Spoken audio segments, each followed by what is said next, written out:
देश में घरों की बिक्री में भारी गिरावट आई है। अभी तक नई कारों की बिक्री में गिरावट देखी जा रही थी। शोरूम में नई कारें खड़ी हैं, खरीदार गायब हैं और अब घरों की बिक्री पर बड़ी खबर सामने आई है।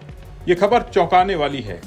देश के बड़े शहरों में 1 करोड़ रुपए से कम कीमत वाले घरों की बिक्री में बड़ी गिरावट देखी जा रही है। जी हाँ, रियल एस्टेट की दुनिया में एक बड़ा बदलाव आ रहा है और ये बदलाव आपकी जेब और सपनों पर असर डाल सकता है।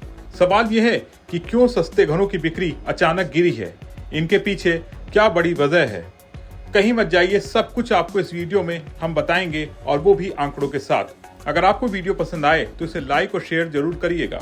रियल एस्टेट की जानी मानी कंपनी JLL इंडिया की नई रिपोर्ट के मुताबिक जनवरी से जून 2025 के बीच देश के 7 बड़े शहरों मुंबई, दिल्ली, NCR, कोलकाता, चेन्नई, हैदराबाद, बेंगलुरु और पुणे में 1 करोड़ रुपए से कम कीमत वाले अपार्टमेंट की बिक्री में 32% की भारी गिरावट दर्ज की गई है। इस दौरान सिर्फ 51,804 सस्ते अपार्टमेंट बिके, यानी जो लोग मिडिल क्लास या कम बजट वाले घर खरीदने की सोच रहे थे, उनके लिए बाजार अब पहले जैसा नहीं रहा।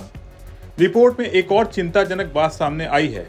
इन 7 बड़े शहरों में इस साल की पहली छमाही में कुल 1,34,776 अपार्टमेंट बिके, जो पिछले साल के मुकाबले 13% कम है।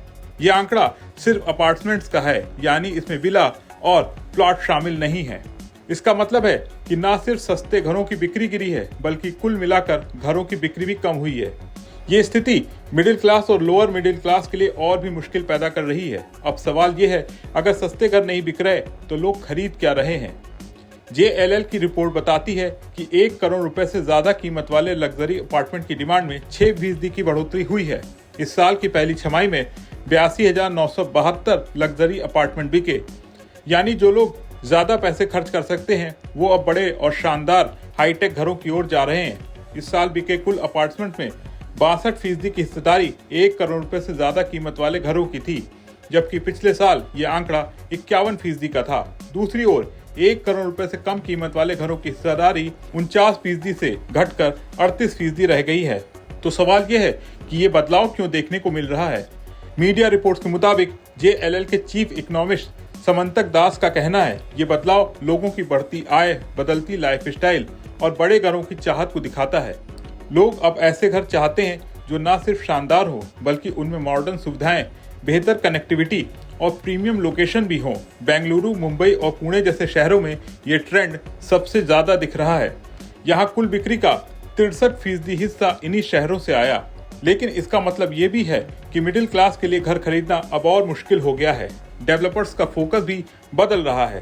रिपोर्ट में यह भी सामने आया कि डेवलपर्स अब सस्ते घरों की बजाय प्रीमियम और लग्जरी प्रोजेक्ट्स पर ज्यादा ध्यान दे रहे हैं। इस साल की पहली छमाही में 1 करोड़ रुपए से ज्यादा कीमत वाले घरों के नए प्रोजेक्ट्स में 110% की बढ़ोतरी हुई। कोलकाता, चेन्नई और बेंगलुरु जैसे शहरों में नए लग्जरी प्रोजेक्ट्स की बाढ़ आ गई है। लेकिन इसका नुकसान ये है कि सस्ते घरों की सप्लाई कम हो रही है, जिससे मिडिल क्लास के लिए ऑप्शंस और कम हो रहे हैं। अगर आप 1 करोड़ रुपए से कम कीमत के घर खरीदने की सोच रहे हैं तो ये खबर आपके लिए चिंता की बात हो सकती है। सस्ते घरों की बिक्री कम होने का मतलब है कि बाजार में अब ऐसे घरों की उपलब्धता कम हो रही है, साथ ही घरों की कीमतें भी बढ़ रही हैं। दिल्ली NCR में कीमतें 17% और बेंगलुरु में 14% बढ़ी हैं। कुल मिलाकर रियल एस्टेट मार्केट में ये बदलाव चौंकाने वाला है, खासकर उनके लिए जो सीमित बजट में घर खरीदना चाहते हैं। लेकिन कुछ उम्मीद की किरण भी है। RBI ने हाल ही में रेपो रेट में 1% की कटौती की है, जिससे होम लोन की ब्याज दरें कम हो सकती हैं। इससे सस्ते घरों की डिमांड फिर से बढ़ सकती है, लेकिन अभी के लिए लग्जरी घरों का दबदबा साफ दिख रहा है। क्या आपको लगता है ये ट्रेंड मिडिल क्लास के लिए और मुश्किलें लाएगा, या फिर क्या आपको लगता है कि सस्ते घरों की डिमांड फिर से बढ़ेगी? अपनी राय हमें कमेंट में जरूर बताएं और बने रहें विस्तक के साथ।